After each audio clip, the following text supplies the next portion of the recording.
Good morning, everybody. Hello to Hanky Stanky. Hello to Heldy. Hello to Tuttle. Good morning. Happy Thursday. Happy Thursday to you all. Got a fun show planned today. My favorite picks for all 32 teams in the National Football League draft. I spent the day yesterday going through everything. What's up, Aaron? What's up, Jamie? Hello, everybody. I went through all 32 teams, looked at their entire draft classes, and picked one selection for all 32 teams that I wanted to highlight here on the show today. So that is what we are going to do and talk about why I like all of those picks. And that is going to be the conversation that we have here today on the show. So we'll get started here in just a few seconds. Just want to let everybody get in here, get settled in. I put the tweet out, threw this in the Discord, so we've got everybody in here. So should be a fun time. So we'll just give everybody a couple more minutes to get in here, and then we can get started. RC, I will say they were one of the teams that was the most difficult to pick for. I'm just looking down at the list right now. They were pretty difficult. The Rams were pretty difficult, although I feel pretty good with that one. The Jags were pretty difficult. And Denver was pretty difficult. Those would be the four that I would say were the most difficult for us, or for me to figure out my favorite selection. But yeah, we'll start here in a little bit. And I got a couple of surprises. It's not all just, first rounders.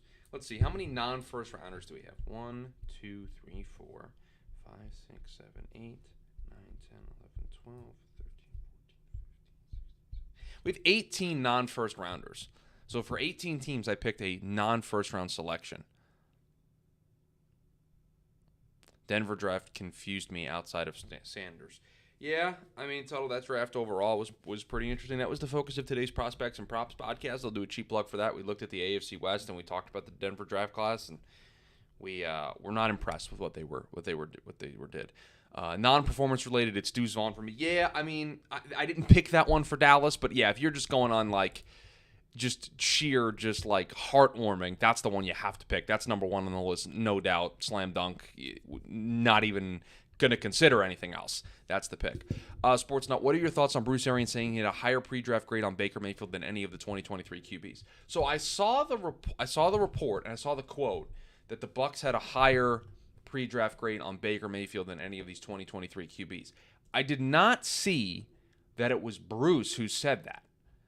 I just saw the quote and saw that it was from the Bucs. Was it really Bruce who said that?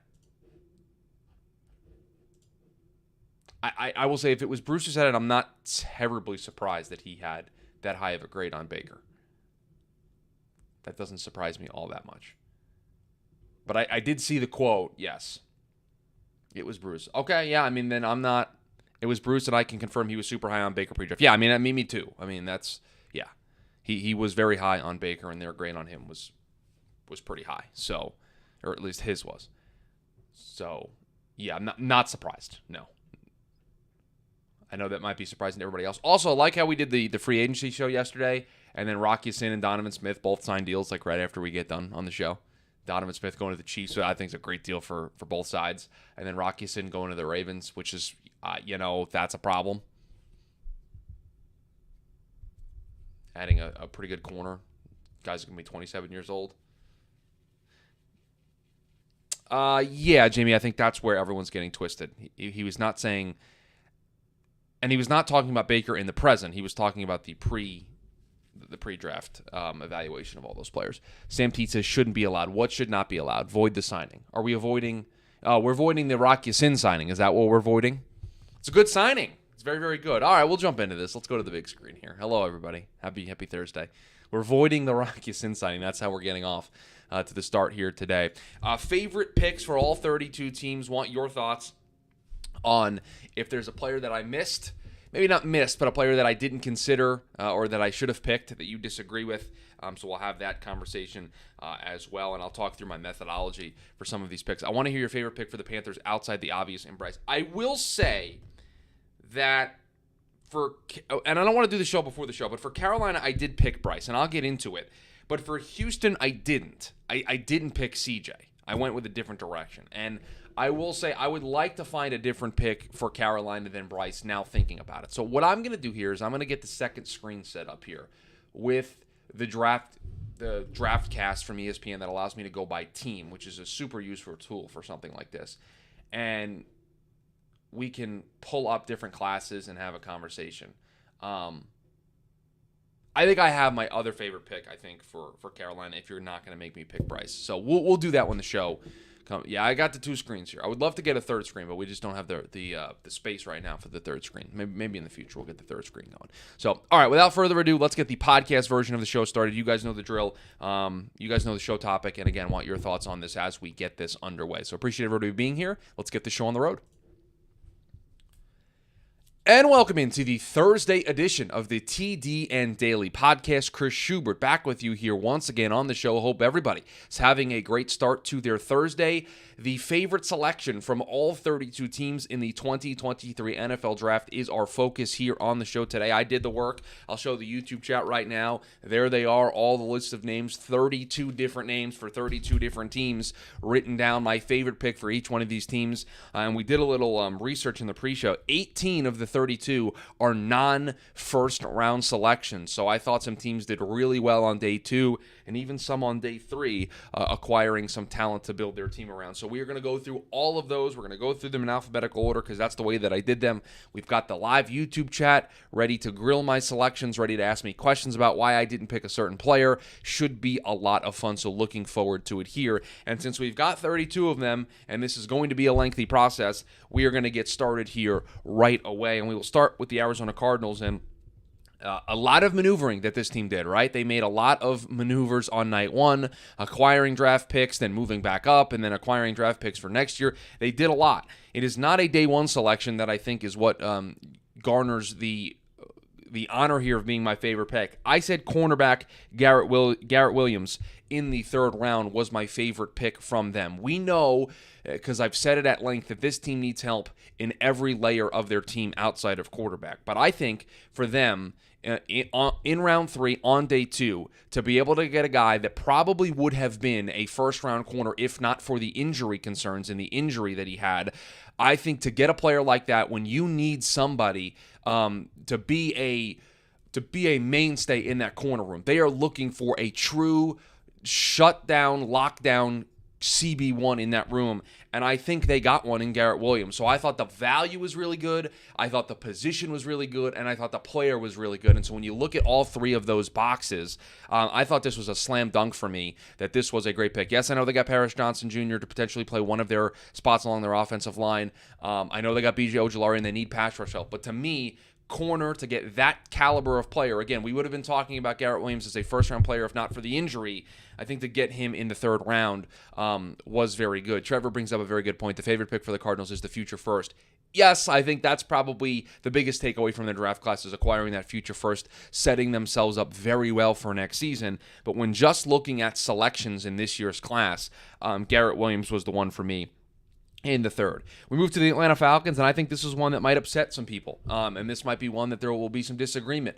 But I think when you look at the identity of this football team, when you look at what this team wants to be, and you look at the coaching staff, and you look at the philosophy that they have, you look at the youth that they have at the quarterback position, you look at what they've done with Kyle Pitts and Drake London, to me, it is easy for me to have written down Bijan Robinson as my favorite pick. Everybody knows I thought Bijan was a top 10 player, top 5 player in this class, and so I have zero issue with him being selected where he was with the 8th overall selection in the draft.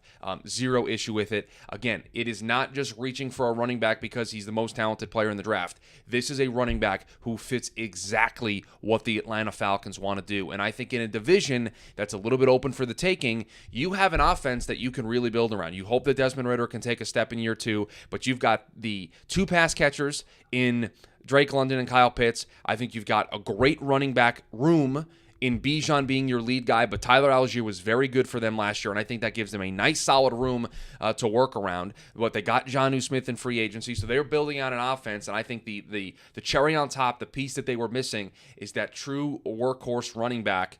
And again, I don't think Bijan's going to take the overwhelming majority of the carries. I don't think we're looking at a situation where it's 80, 90% of the workload. They are going to split, but I think Bijan is the right fit for where this team was, and so I had no doubt about writing that one down as the selection for the Atlanta Falcons. The Baltimore Ravens, this one also felt pretty easy for me. Wide receiver Zay Flowers out of Boston College, the selection with the 23rd overall pick. What has been the biggest complaint, the biggest criticism of the Baltimore Ravens and their offense, maybe outside of their offensive coordinator in recent years?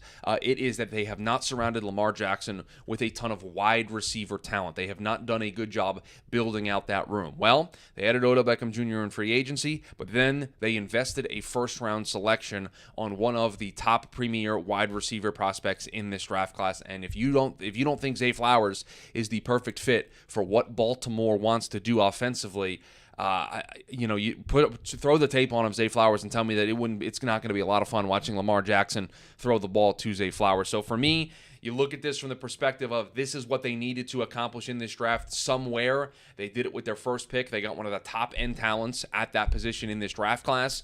That's the favorite pick. Again, we could pick other ones. We could pick the flyer of Andrew Voorhees in the 7th round. We could pick it and Trenton Simpson in the 3rd. But to me, Zay Flowers, the home run slam dunk selection here for them, that is my favorite pick because of what it means for Lamar Jackson. And again, they are building around Lamar. They gave him the contract extension.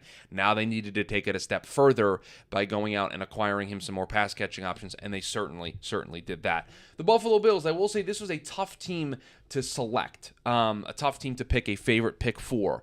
But I ended up settling on the idea of Dalton Kincaid being their first-round selection. So we go on a bit of a run here with first-round picks. The last 3 have all been first-round picks for their respective teams. But listen, adding more pass catchers in a league in which you need to keep up with Patrick Mahomes and the Kansas City Chiefs, Joe Burrow and the Cincinnati Bengals, Justin Herbert. Inside your own division, you got Aaron Rodgers and the Jets. You got Tua and the Dolphins with Tyreek Hill and Jalen Waddle. I mean, you need to be able to score points in this league. And how do you do that? You got to have a bunch of pass catchers. And so I'm not going to fault the Buffalo Bills maybe going a little outside the box with a tight end, considering they already have Dawson Knox on the roster. But to me, adding one of the better pass-catching prospects in this draft class to an offense that could use some pass-catching help, to an offense that needs to keep up with the Joneses a little bit in terms of the offensive firepower in the National Football League. Again, got to understand where you are in your life cycle. You got to understand where you are as a team and what your biggest deficiencies are. And I think adding Dalton Kincaid to their offense was an admission of that, and I think a great selection in that regard. We will end the run on first-rounders with this next one. Bryce Young, quarterback out of Alabama, the selection for the Carolina Panthers, was my favorite selection for Carolina. But I have been questioned in the chat of my favorite pick for the Panthers outside the obvious in Bryce. So we're going to do the thought exercise because somebody in the chat has asked me to do so. And I think, and I have the full draft class here on the second screen, experience over here to my right. I think the pick that I would say is the best one outside of Bryce Young is what they did with their next pick in Jonathan Mingo, because they lose DJ Moore in the trade up to be able to get number 1. You need to be able to build out pass catching options for Bryce Young. Mingo was a late riser in this process. A lot of people loved the skill set that he brought to the table, and I think adding him with Bryce Young is a great combination to put together for Carolina in their rookie season. Sam Teets in the chat also mentioned Jamie Robinson. That was, I strongly considered saying that one first. Again, that's strictly on a value perspective of getting Jamie in the 5th round is the reason why you would shout that one out as my favorite pick. But again, for what Carolina lost in order to move up to number 1, they've invested in a rookie quarterback with the first overall pick. I think they need to build out a wide receiver room. They did that with their next pick in Jonathan Mingo. Sportsnut says, like the guard in round 4 too. Yeah, Chandler Zavala was a nice swing in round 4 as well. I thought this was a pretty good draft class overall. The DJ Johnson pick, a little weird to me, but I like what they did with their other 4 selections. So Bryce Young's the official selection, but if you forced me to pick a second and said I couldn't take Bryce Young, Jonathan Mingo would be the pick for me. Cincinnati. Now, this was Chicago, I should say. Excuse me. We got to go in alphabetical order here. Chicago. I will tell you, this was a draft class that they had a lot of volume. They had a lot of selections. Let's do some math here. That's 3, that's 6, that's 9, 10 selections overall for the Chicago Bears in the 2023 draft. And they made a lot of them. and they made a lot of them on the defensive side of the ball. And they made 3 non-defensive selections, and it is one of those 3 offensive selections that I'm going to shout out here as my favorite pick. And I will say it is strictly value-based for me with the Chicago Bears. So Darnell Wright at pick 10, even though you traded back one spot, picked up an extra pick, nope, not the pick that I'm selecting. None of the defensive picks on day 2 are the picks that I'm selecting for the Chicago Bears. For me, the pick that I love the most, my favorite pick for the Chicago Bears, was on the start of day 3, round 4, Cincinnati wide receiver Tyler Scott. We know they just got DJ Moore in the trade. We were just talking about that with the Carolina Panthers. But Tyler Scott, to me, to get him on round 4, a guy that could have been a early day 2 selection at the wide receiver position. I think we all like Darnell Mooney, Chase Claypool, give or take. I think what they gave up for Chase Claypool isn't great in comparison to the talent that Chase Claypool is. But I thought this team needed more wide receiver help, and I think they got that guy in Tyler Scott. So they got DJ Moore to be the true number 1. I would not be surprised if Tyler Scott can emerge as one of the top pass-catching options in this offense for Justin Fields and the Chicago Bears very, very quickly. So I think to get that guy on day 3 in round 4 was my favorite pick. So our first day 3 pick on the board for the Chicago Bears, but Tyler Scott, the selection for me. Now we move to the Cincinnati Bengals, and I will tell you, I debated. Let me just make sure I get the right number here. 1, 2, 3, maybe 4 selections for the Cincinnati Bengals. I debated between having as my favorite selection, and I ultimately settled on a player that people thought could go in the first round. A player that I think fits exactly what Cincinnati was looking for, and I think is a player that, again, you're in the AFC, and you need to be able to shut down opposing defenses, and they lost Jesse Bates in free agency. We know they're going to move around that secondary room.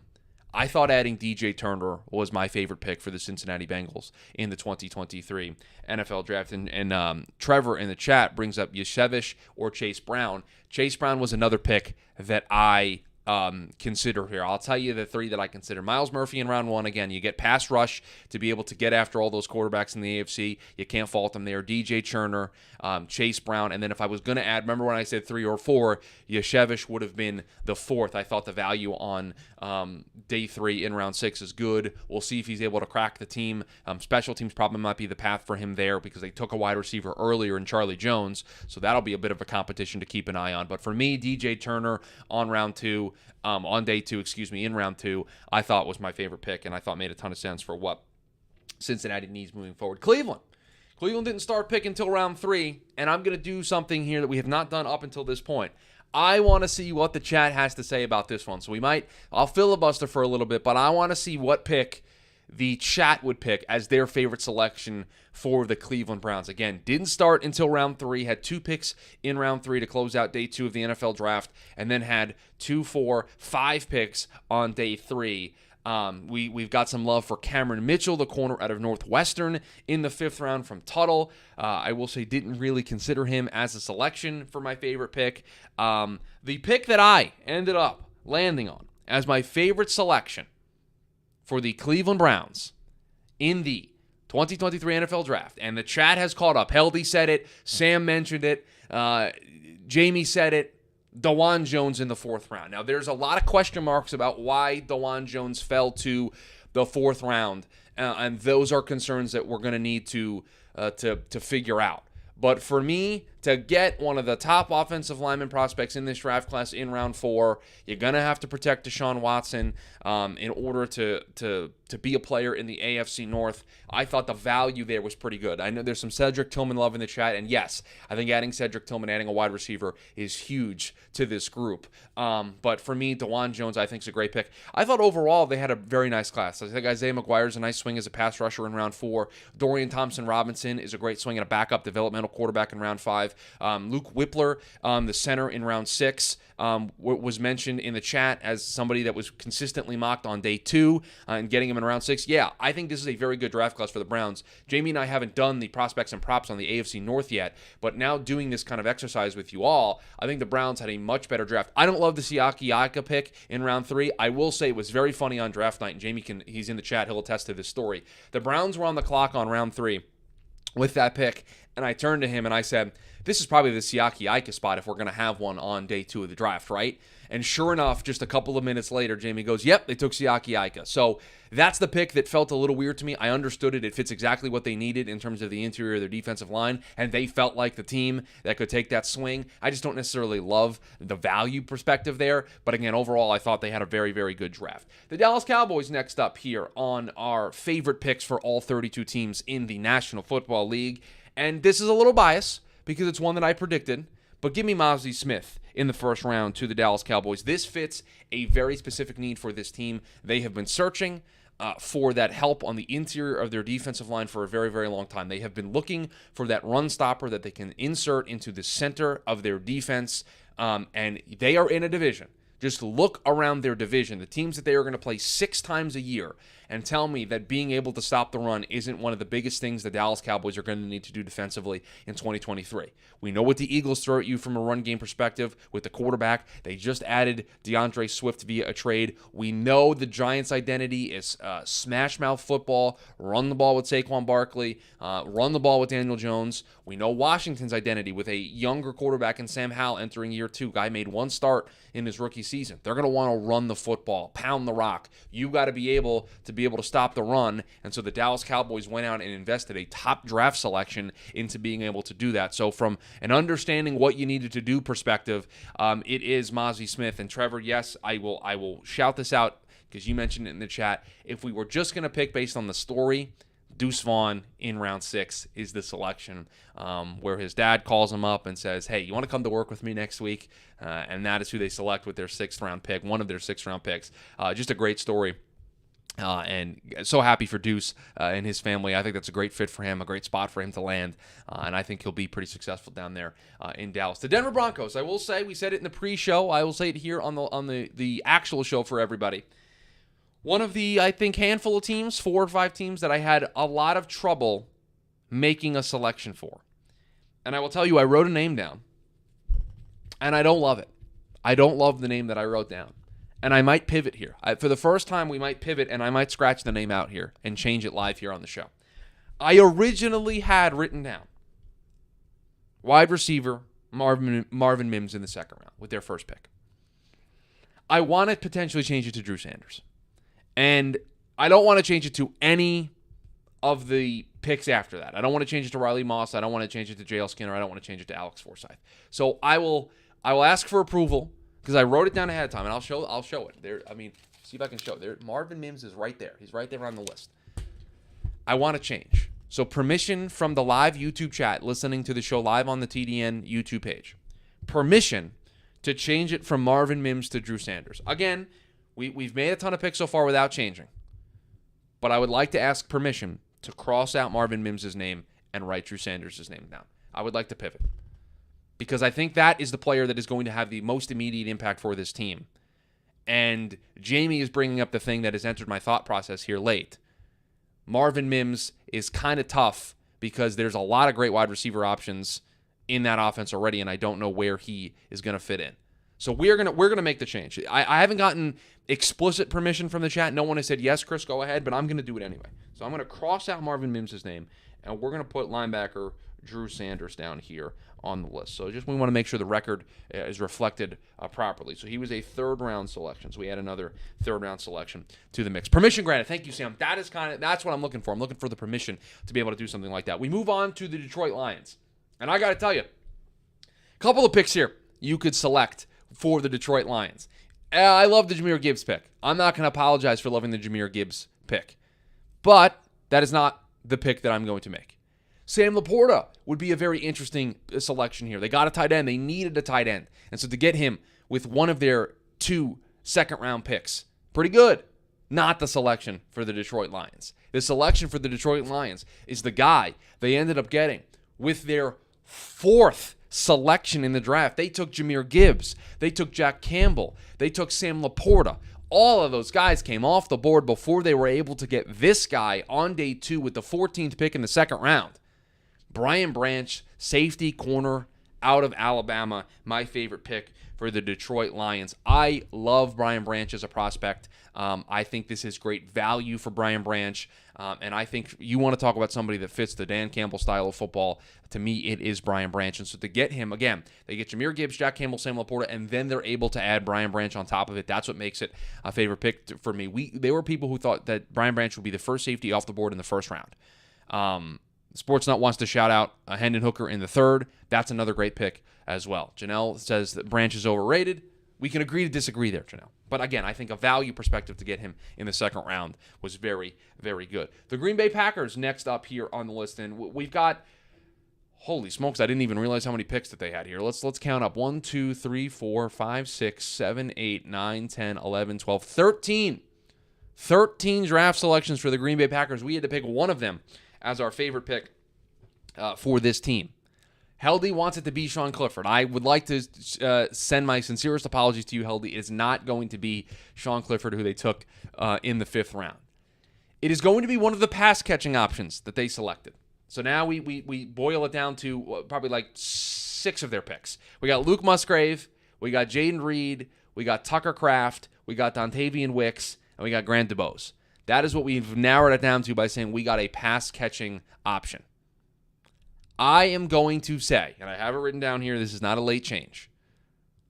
I would say Luke Musgrave is my favorite pick for the Green Bay Packers. One of my favorite tight ends in this draft class, my personal tight end one. I love the athletic profile. I love the size. I love the way that he can move with that size. Got a chance to see him down at the Senior Bowl. Came away thoroughly impressed. Every time I got a chance to watch him play, you noticed him out there on the field. Jaden Reed is a very good follow-up option, in my opinion, as would be any of the pass-catching options that they got in this draft. But for me, Luke Musgrave, I think, could be a game-changing tight end for the Green Bay Packers and could be Jordan Love's best friend this season when it comes to top-tier pass-catching options outside of Christian Watson. We know how young quarterbacks love to use the tight end position. I really, really love picking up Luke Musgrave in the second round for the Green Bay Packers. Okay, the Houston Texans next up here. And I did not pick C.J. Stroud. I did the exercise that Sportsnut wanted me to do with Houston because I got to Houston and I was like, am I really just going to do the same thing I did with Carolina? So I challenged myself. With Houston. And I said, you can't pick C.J. Stroud. So that puts a bit of a challenge. I was just a coward. I picked Will Anderson Jr. with the next pick. I mean, come on. We got an elite pass rusher for the DeMeco Ryans offense, something that we sorely needed in Houston, something we've been searching for since J.J. Watt's departure. We need an elite pass rush. We've got a defensive-minded head coach. Yeah, I'm a coward. I just picked the next pick because they traded back up and took Will Anderson. Yeah, that's fine. Boo me all you want. Boo me all you want, chat. I don't really care. Will Anderson's the pick here. I mean, I could say, yeah, Tank Dell's a great pick in round 3. Henry To'o in round 5. Sure, I could do all that. That's fine. I'm just going to be a coward and take Will Anderson because it's a great selection. I'm not going to say Dylan Horton. No, I would say Tank Dell or Henry To'o or Xavier Hutchinson if I had to pick another pick. But Will Anderson's the pick, and we'll move on, okay? I'll be the coward. I'll accept Jamie's throwing tomatoes at me in the chat with the tomato emoji. That's fine. Not afraid. The Indianapolis Colts here are on the clock.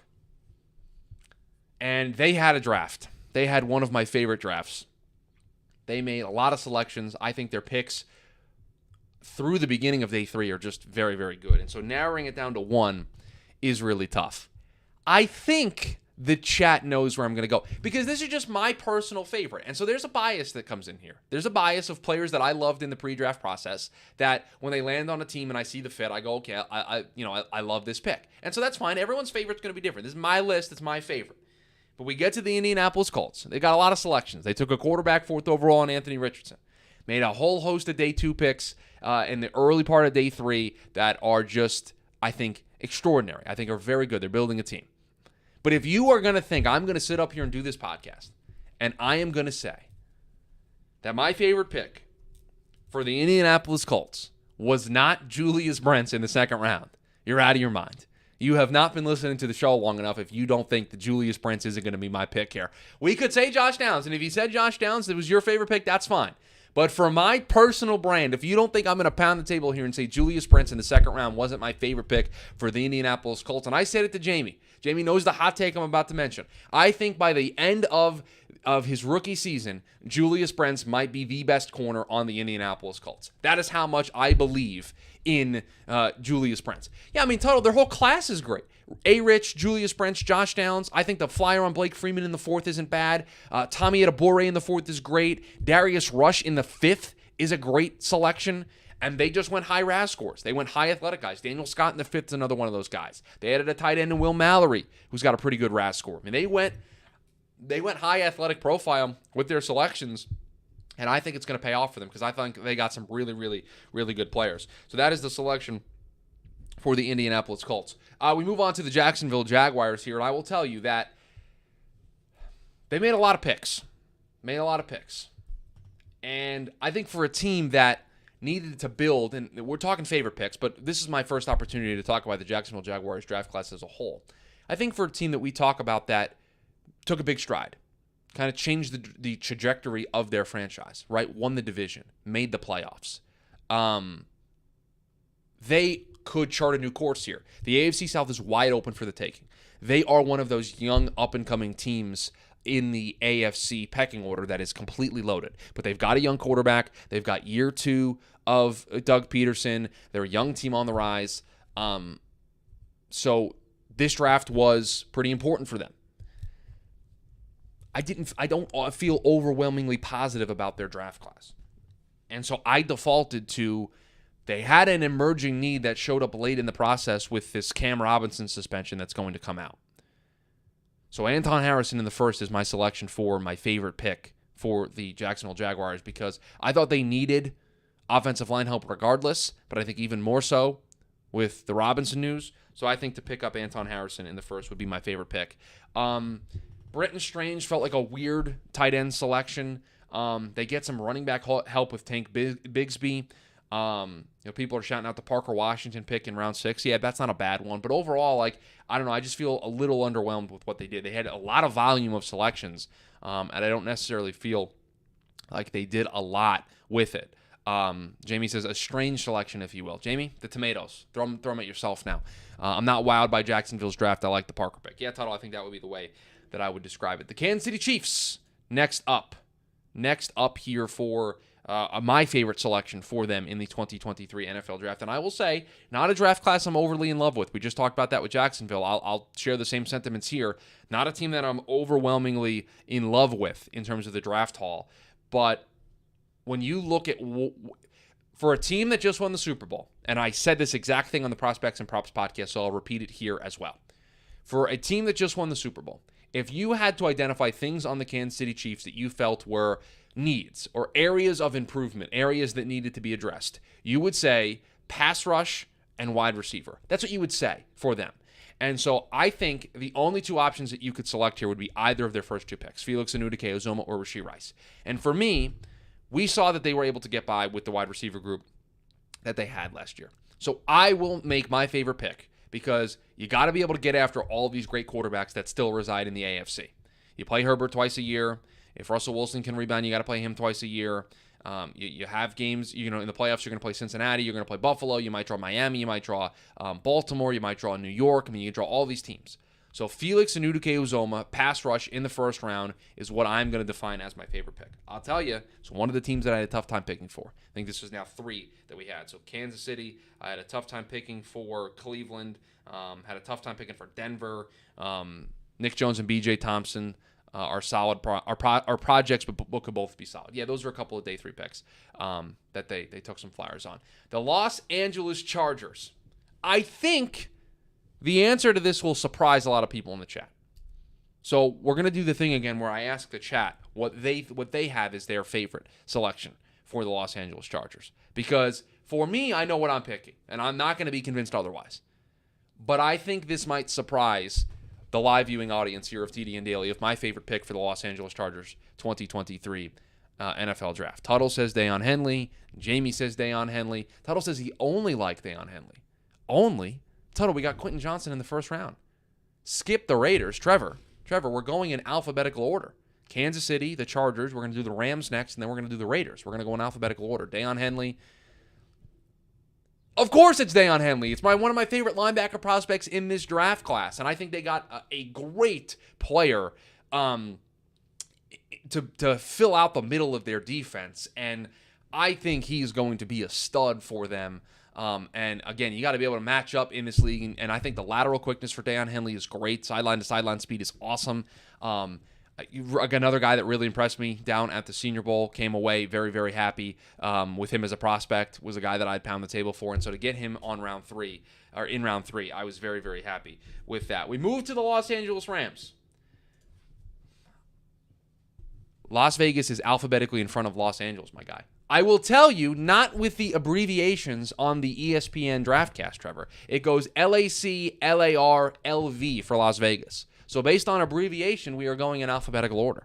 I understand the point, but I went in the order that it is listed here on the ESPN DraftCast. The Los Angeles Rams, the selection here. My favorite selection. I don't know. They had a bajillion picks. How many picks do they have? 1, 2, 3, 4, 5, 6, 7, 8, 9, 10, 11, 12, 13, 14. Chris's career in politics is just starting.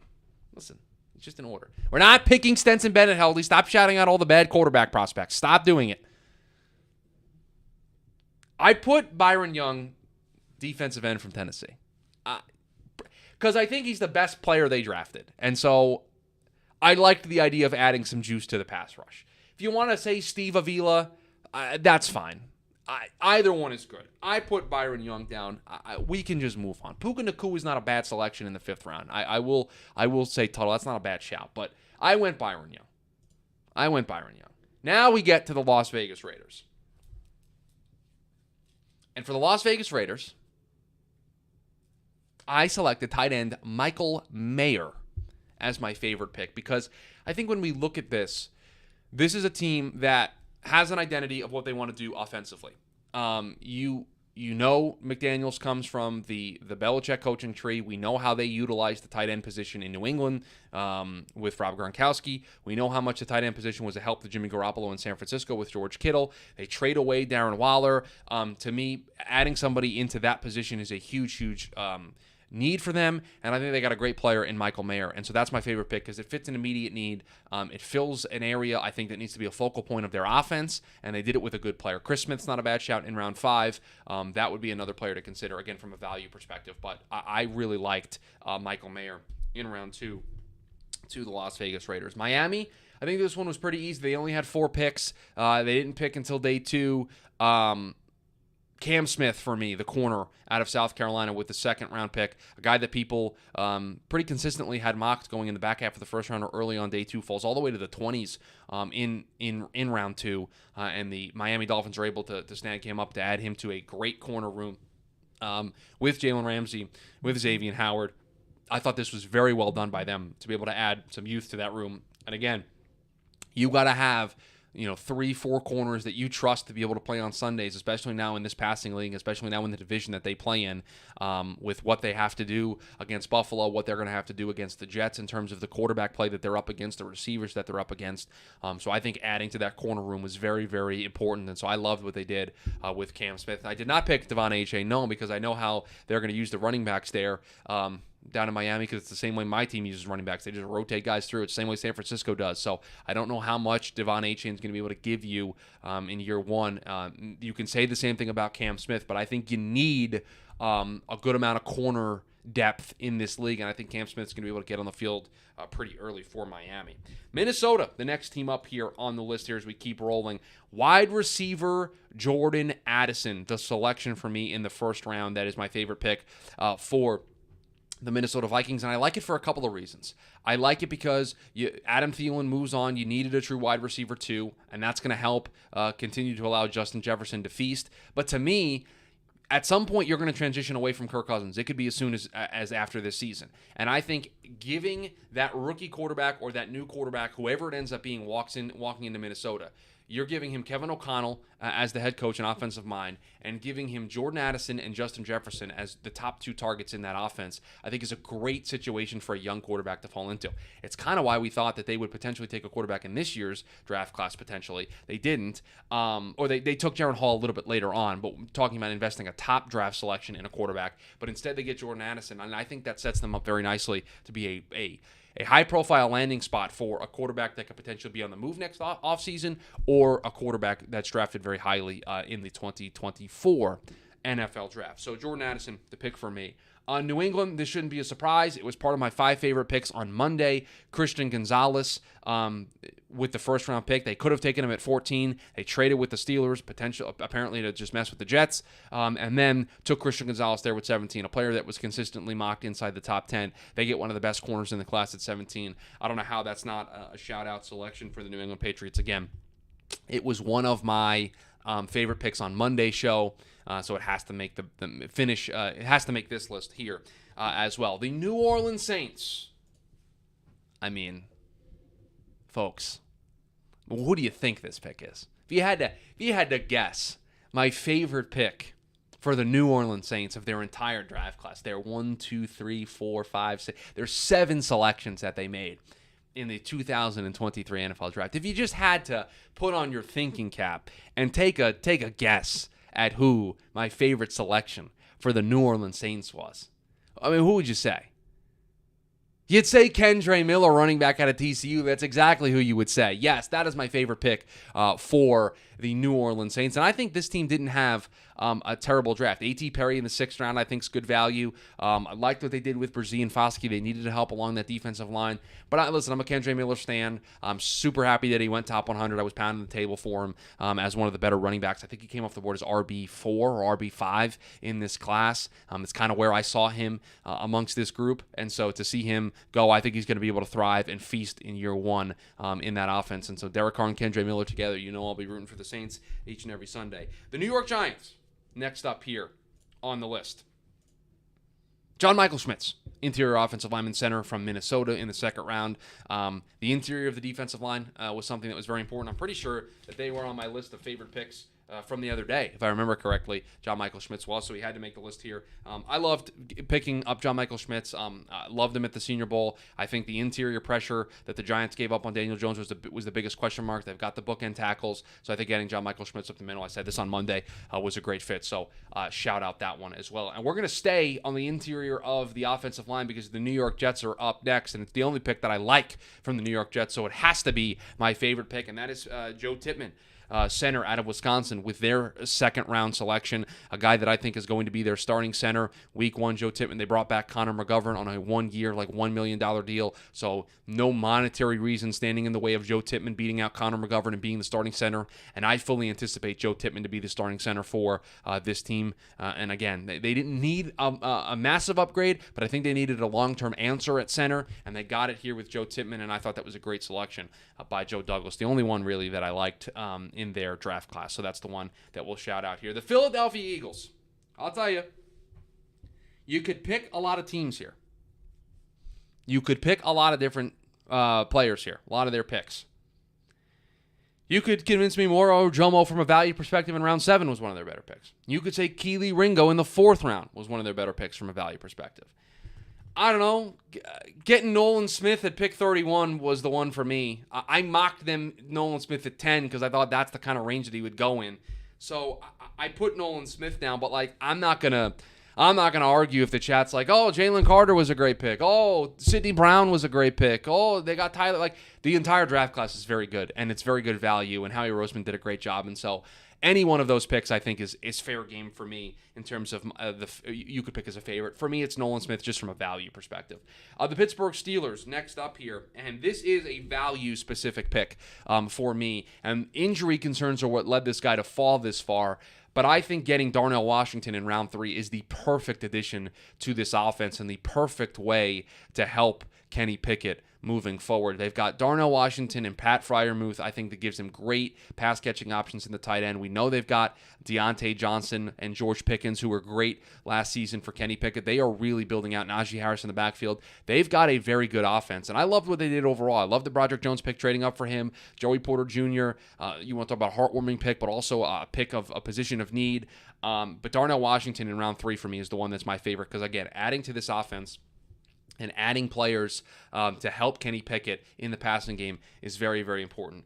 Seattle, the next team up here for us here. And again, Trevor, Seattle, the next in terms of an abbreviation compared to San Francisco. I know San comes in front of Seattle, but just want to get that note out there. Seattle, the next pickup.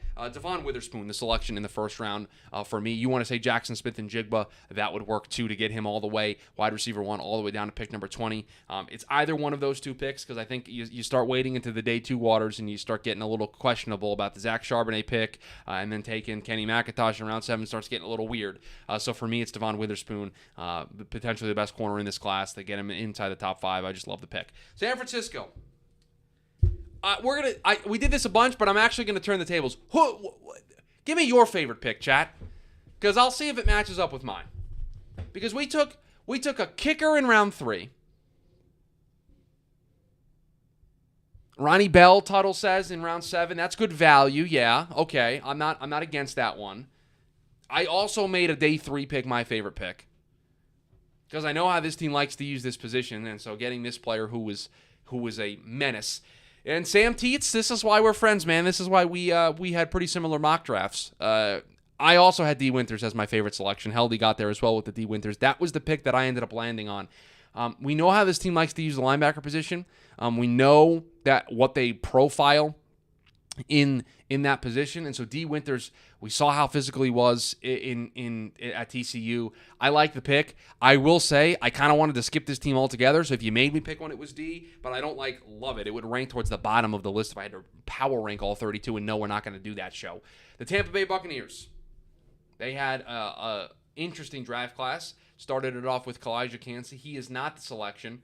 Cody Mock is the pick for me for the Tampa Bay Buccaneers. I thought a very well-rounded selection to help their offensive line. Donovan Smith gone. They need help in the interior. They might need a Ryan Jensen replacement. Cody Mock kind of looks like Ryan Jensen. Just on that alone, that's pretty good. But Cody Mock, a physical, tough player, was impressed with him at the Senior Bowl. I think to get him on day 2 is great value. 2 more teams here for us here on the show. Man, this show's running along. I knew we would have a lot of conversation. I knew this would be a lengthier show. Very, very excited.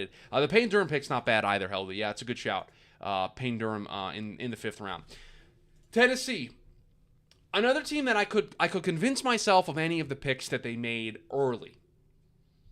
I could convince that Will Levis is good value. I could convince myself that getting Tajay Spears in the 3rd round is good value for what they want to do offensively. But you worry about the knee with Tajay Spears, and you worry about what kind of role he's going to have, even with Derrick Henry still there. Will Levis, he's probably not going to be the starter. So I went Peter Skoronski. I was the coward. I defaulted to their 1st round selection because I liked it. I liked what they did with Peter Skoronski. I think it was the best pick for them. They need help along the offensive line. They got a guy that they could put anywhere. They're probably going to give him the opportunity to start a tackle and then maybe kick him inside if they need to. But I thought Peter Skoronski was the best pick from a need perspective and my favorite pick in the draft. The Washington Commanders. Yes. I see what I did here for this selection. And we've used the term a bunch here on the show that teams have had interesting draft classes, and I think that's been our code word for draft classes that we're not necessarily in love with. And I think I would use that term here about the Washington Commanders as well. We've got some Ricky Stromberg love in round 3. I will say that was my consideration. I went Emmanuel Forbes. They needed a corner. They took a corner in the 1st round. Again, I don't know if I have a favorite pick in this class, so I just defaulted to the player that I like the most of their group, and I just like Emmanuel Forbes the most, so that's where the default position was. KJ Henry was the only player I liked value-wise. I feel the same for Washington as I did Kansas City. Tuttle says, yeah, that feels about right. Just draft classes that didn't wow you. You understood what they were doing, and you can kind of understand the thought process, but not a draft class that necessarily wows you, and I think that's the big takeaway that I have there. So there you have it, 32 picks, 1 pick for each team. My favorite selection for all 32 teams in the National Football League. A fun little thought exercise that we did here in this post-draft week that I thought would be a lot of fun to share with all of you. A bit of a meatier show here for everybody today. Appreciate everybody being here. Please rate, review, subscribe to the podcast. It is the biggest way to help out the show. Share the show with a friend. Tell a friend about the show. And then rate, review, subscribe to the podcast. All things that help the show completely. And again, we've got the live YouTube version. You saw the interaction that we had from the chat here today. You can join the show live Monday through Friday, 11 a.m. Eastern Standard Time on the Draft Network YouTube channel, and we have a lot of fun there in the post show as well. So I appreciate everybody making this show a part of their day. Hope everybody has a great rest of their Thursday. I will talk to you all tomorrow.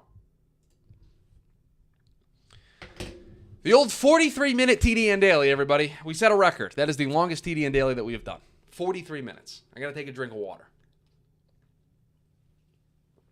Janelle, you can't be saying things like that. Heldy is in the chat. Heldy is here in the chat, Janelle. You can't be saying slanderous things about Sean Clifford while Heldy is here. Right? See, look what you did, Janelle. Now Heldy's upset with you. No, we don't condone fighting here. Please don't fight. Please don't fight. Okay, Heldy, he's not perfect. Easy there. He's not perfect. He's not perfect.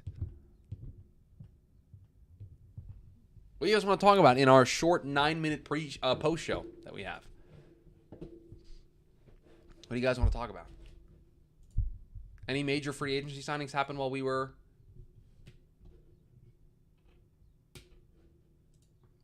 on the air? Take a peek here. I'll look at the internet real quick.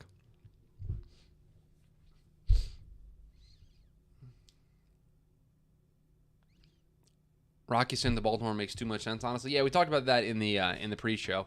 Yeah, I thought that was really good. Again, they needed. He feels like a Raven. Yeah. We see the report that the Chiefs are going to play the Bears in Germany this year in November. That's the Germany game. Does Donovan Smith play significant snaps this year? Let's take a peek here. Let me look at the depth chart for the Chiefs again, just to make sure. I wonder what our lads did. How do you feel about the Jets picking up Randall Cobb? I'm indifferent on it. I think it's a depth piece at most. I think he's wide receiver 5, wide receiver 6. So I think it's nice to get somebody that's familiar with Aaron and familiar with the offense and familiar what is going to be asked of these wide receivers so we can help the younger guys out. But overall, I don't think it impacts my outlook on the team.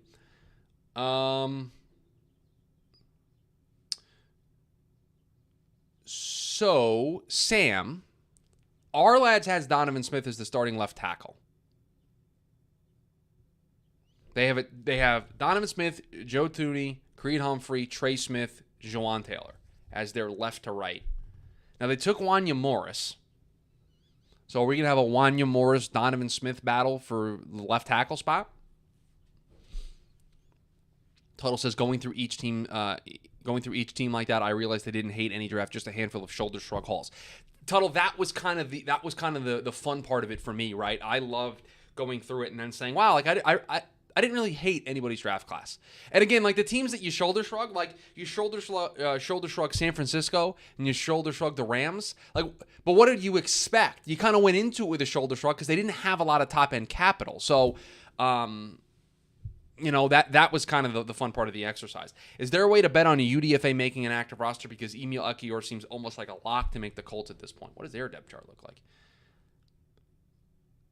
We were talking about Donovan Smith, and I asked our good friend Sam Thies a question, and he's just gone AWOL on me.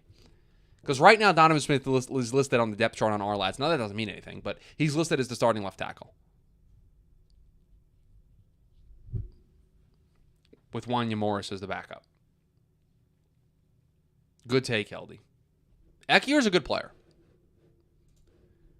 Heldy, let's look at the Colts depth chart here. Bernard Raymond at left tackle, probably in a competition with Blake Freeland, Quentin Nelson, Ryan Kelly, Will Fries, Braden Smith. Heldy, you want to talk to me about Will Fries? You want to talk to me about Danny Pinter? It feels weird that they won't play Jawan Taylor there considering how that signing went down. So you think they'll play... If they play Jawan at left,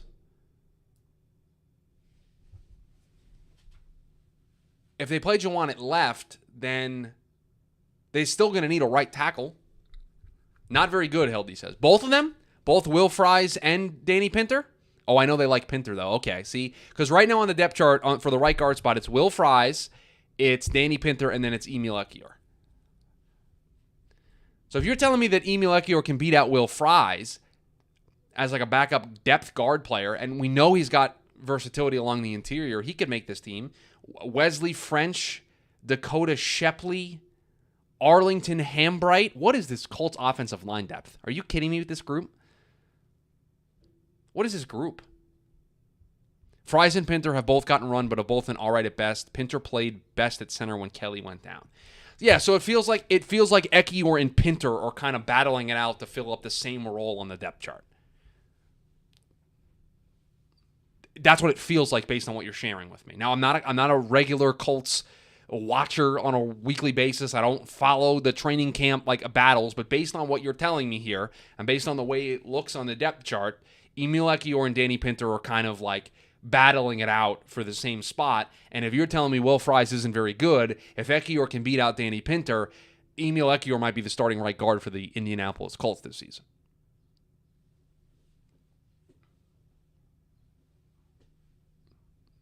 That is the takeaway here that I'm getting from this conversation. We know Ballard doesn't do free agent shopping pre or post draft. We'll see. I mean, there's always going to be the post June 1 stuff. Speaking of the post June 1 stuff, we will be doing the surprise and most likely post June 1 cut show next week. I'm going to start working on it here probably tomorrow.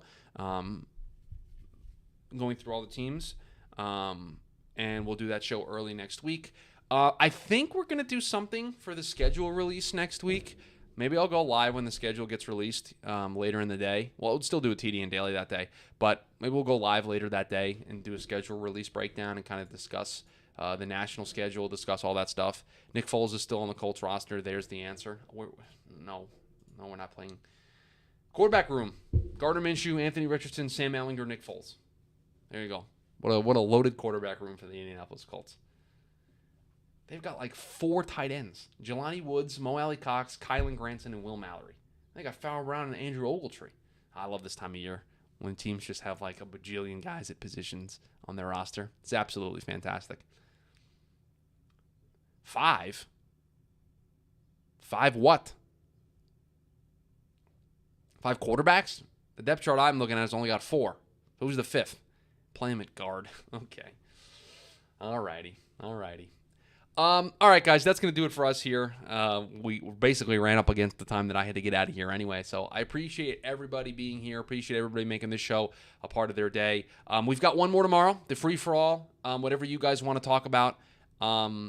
And anything else that I have written down. I'll probably do a little bit of prep work later today and get some topics that are interesting to me. We'll have a little bit of a free-for-all on Friday. I expect to see all of you there tomorrow for the free-for-all. But appreciate everybody being here. This was a fun little show concept, fun time. Hope everybody has a great rest of their Thursday, and I'll talk to everybody tomorrow.